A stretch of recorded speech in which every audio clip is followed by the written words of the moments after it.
politically correct position, which is that women can become men and men can become women, and we have to force children to embrace this idea by putting boys in girls' bathrooms. And then there's the politically incorrect position called science. Men are men, women are women, and you don't get to cross over by chopping off a few body parts or sewing a few of them on. And President Obama is pushing this particular viewpoint, and it really is important. I want to stop for a second and point this out. It is important. The transgender bathroom issue is important, not because of bathrooms, but because of transgenderism as a social construct, transgenderism as a concept, and the unmitigated attempts of the left to target your children in order to push their leftist agenda. So President Obama, always for the left, it has to be done through schools and through children. They always have to push the left agenda through children. It's always for the good of the kids. Of course, all that means is screwing with kids' heads, but it's all for the good of the kiddies. Now, the truth is that they say it's to protect transgender kids from bullying. First of all, there are 2 transgender kids in the United States. Second of all, even if you want to protect transgender kids from bullying, there's a very simple way to do that. Have teachers who don't tolerate bullying. Wasn't that easy? Look at that. That's amazing. You don't need to teach kids that heterosexuality and homosexuality are on moral par in order to stop bullying, and you don't need to teach them the idiocy that men can become women and women men in order to stop bullying. That's silly, but this is what the left says. Schools are the bullies here, okay? Barack Obama is the bully. He's saying he has to stop bullying. He has to make everybody feel comfortable. How about the 99.999% of the population in these school bathrooms who feels uncomfortable when somebody of the opposite sex walks in and they're unclad? How about the little girls who don't feel comfortable with a boy peeing next to them in the bathroom? Those people have to be made to feel like bigots and feel uncomfortable. So the bullying thing really goes both ways, but there's a lot less, but let's put it this way. The bullying of transgender kids is a lot less of an issue for our government and our society than the federal government bullying everyone in the United States into embracing the idea that an 18-year-old man walking into a 15-year-old girl's locker room is suddenly okay, which is what he's talking about. There's also something else that's I think worthy of examination here, and that is that this isn't really about protection of kids in any real way. What this really is about is indoctrination and perversion of children. That's really what this is about. The left always starts with kids. Notice, Obama didn't mandate this transgender bathroom nonsense. He didn't mandate this for the U.S. military. He didn't mandate it for federal government facilities. He mandated it for public schools. He mandated it for kids. Why? Well, supposedly it's because the left believes that sexual identity is unchanging and rigid, and sex itself, gender itself, is malleable. Therefore, if you teach kids that they get to choose your sex, since it's malleable, it's a social construct anyway, you're not doing them any harm. You tell a 5-year-old girl to choose whether she's a girl or a boy, you're not harming her in any way, because that's all just social construct nonsense. Similarly, if you tell a 5-year-old girl that lesbianism is fine, she's not going to be more likely to try out lesbianism because she's already set in her ways. It's all biological, right? It's ingrained right there in the biology. Of course, precisely the reverse is true. You tell a 5-year-old girl she can be a girl or a boy, you're going to screw with her head. You tell a 5-year-old girl that anybody she chooses to have sex with when she's not even pubescent yet, right? That anybody who she will eventually choose to have sex with is perfectly morally hunky-dory, and you think this isn't going to change behavior?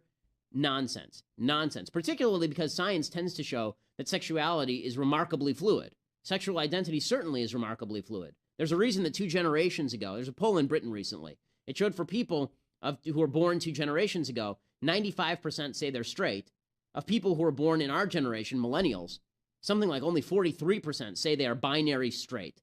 Okay, 43%. Don't tell me that's genetics, gang. That's society pushing a perception of what sexual identity should be. Leftists aren't dumb. They know all of this. Their whole case is that parents should not be allowed to raise their children with traditional morality and traditional sex roles because that's bad. And that's bad because the government can't control the kids then. It's bad because traditional sex roles, the idea of man-woman marriage, creation of a family, it's an obstacle to government control of your child. And so what they do is they use the bullying agenda in order to come in and take control of your children by saying that if we leave it to you to educate your own kid, then your kid will end up being a bully and targeting other kids, which of course is absolute So nonsense. I'll tell you a story. I don't know how many of you have seen this on CNN Headline News. I had exactly this debate on Dr. Drew's show a few months ago. It was about 3 months ago. And it was I think, the number 1 story on Facebook and Twitter for about 3 days. Because this is why they don't have me on CNN that often. They were talking about Caitlyn Jenner. And the question of the day was why Caitlyn Jenner should or should not receive the ESPN Courage Award because, as we all know, the courage to have a boob job, make millions of dollars off of it, have a mental illness that's exploited by television cameras is exactly the same as the courage it took for men to get off boats at the beaches of Normandy on D-Day. I mean, courage is courage, guys. So they had me on this. They had me on this show, and they decided that they were going to seat me directly next to a transgender woman, meaning a man who is delusional and thinks he's a woman. And so I'm sitting next to this dude whose name is Zoe Tur. His former name is Bob Tur. And really, and he's sitting next to me, and this topic comes up. And what I said, they were going around discussing whether or not Caitlyn Jenner was courageous or not courageous. And finally, I just said, I don't understand why we're all humoring mass delusion. Why is the public humoring a delusion? It's not kind to the mentally ill. It's terrible for the mentally ill. As somebody whose grandfather was schizophrenic, it would have been really, really quite terrible if the entire society had said to him, you know what, Nate, you're totally right. The radio is talking to you, right? It wouldn't have been beneficial to him. It was much more beneficial to him that he was institutionalized, given lithium, and then healed, basically, and was able to live a decent life. The idea that transgender surgery accomplishes anything for people who are quote-unquote transgender is nonsense. The suicide rates are precisely the same before and after the surgery, and they are both in excess of 40%, which is unbelievably high. The idea that society is responsible for transgender suicide is absolute garbage. It is not true. Okay, the fact is that even they've done polls of this. There was a poll from the Anderson School at UCLA, and they found that even transgender people who say they're not questioned about being transgender, they have exactly the same rate of suicidality, meaning that this is a mental illness, because that rate of suicidality is so far beyond anything that has ever been experienced in any population of humans ever. Seriously, the only comparable rate of suicide to the transgender community today is Jews living under Nazi German rule. That is the only time in human history that there has been that rate of suicide. So I promise you, transgenders are not being treated like Jews under Nazi German rule, so it clearly is not societal impact that is making people suicidal. What's making people suicidal is that this is a mental illness, and it is barbaric to suggest that a man can become a woman and a woman can become a man with a snip of the knife. It's horrifying, and it is mutilation, and it is brutal. And the people who are pushing this have no sympathy for the people who are actually suffering from it. They're forwarding mental illness. They're forwarding mental illness to kids because they want to teach this to children now. And this is one where you're on. I mean, these people. It is unbelievable to me that the left suggests that we're the party of anti-science. Okay, they are the party of vaccines are bad and men can magically become women through some magic man-to-woman machine, right? It's such utter nonsense.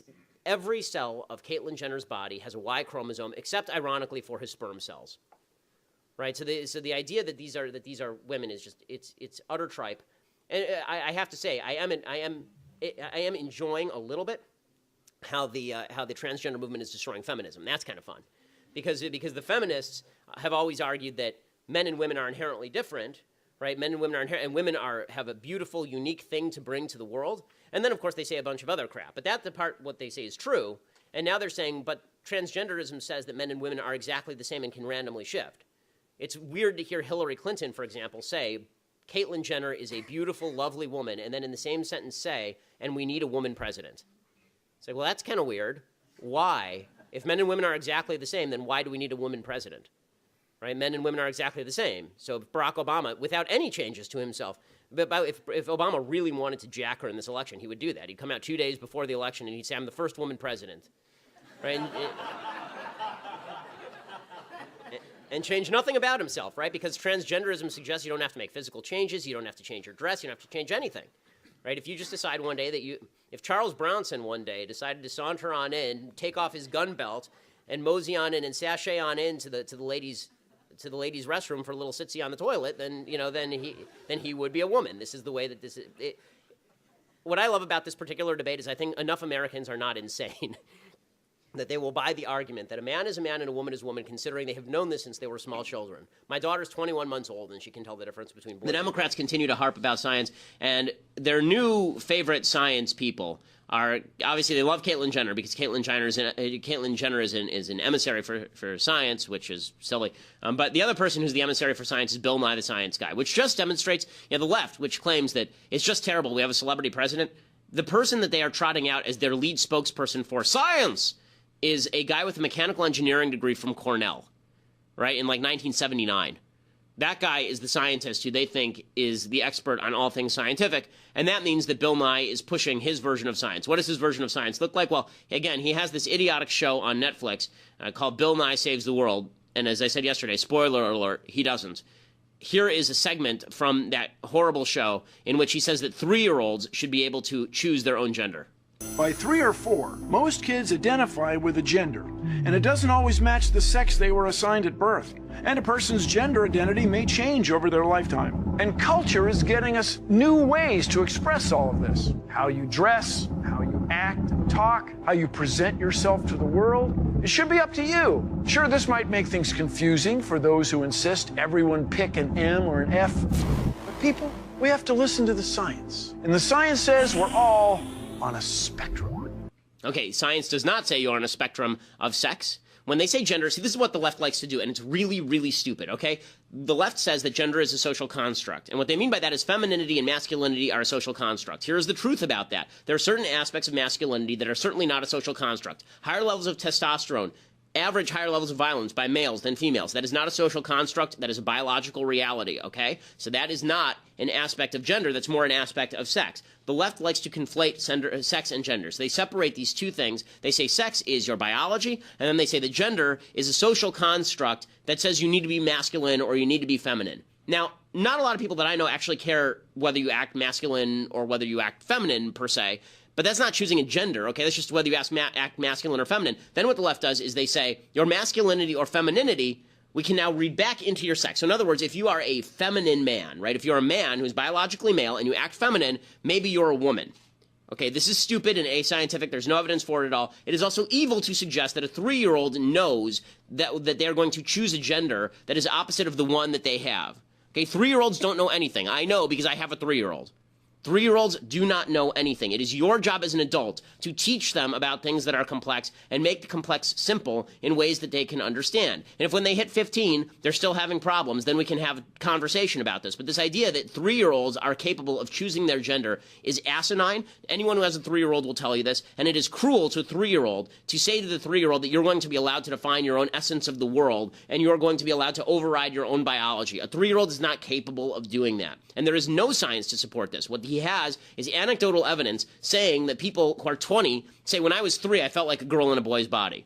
Okay, that is not scientific evidence that there is some brain test we can run that determines you are actually a girl in a boy's body.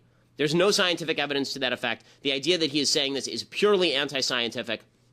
But again, it's a political agenda masquerading as science. I'm old enough to remember when Bill Nye was on my television explaining that sex was a function of chromosomes. And that was actual science. And now he's saying sex is a function of what's ever in your head, and it can change over time. Your gender can change over time. And again, the left likes to play this word game where they say, well, we don't mean your sex can change over time. We mean your gender can change over time. And they say, well, what do you mean by that? And they say, well, it means you can be a woman. Okay, now you're talking about sex again. That's not the same thing. If you're going to separate out the two terms, you have to be very specific in how you use gender. If you mean that there can be a person who changes their behavior over time, bucking particular stereotypes about feminine and masculine, that I'm sure is true because people do it every day. What is not true is that you can change your sex, and the left conflates the two after separating them out. They like to pretend that everything that is feminine is not linked to sex, and then they pretend that if you are masculine as a girl, that means that you must be actually secretly a man. Or you can choose to be a man, which is just as scientifically stupid. 3-year-olds should not choose their own gender. Parents who do this to their child are doing something evil to their children. Your goal in life is not to confuse your children. Your goal in life is to simplify things for your children. Again, 3-year-olds are not capable of making these types of decisions, and damning a child to a lifetime of suffering is just cruel.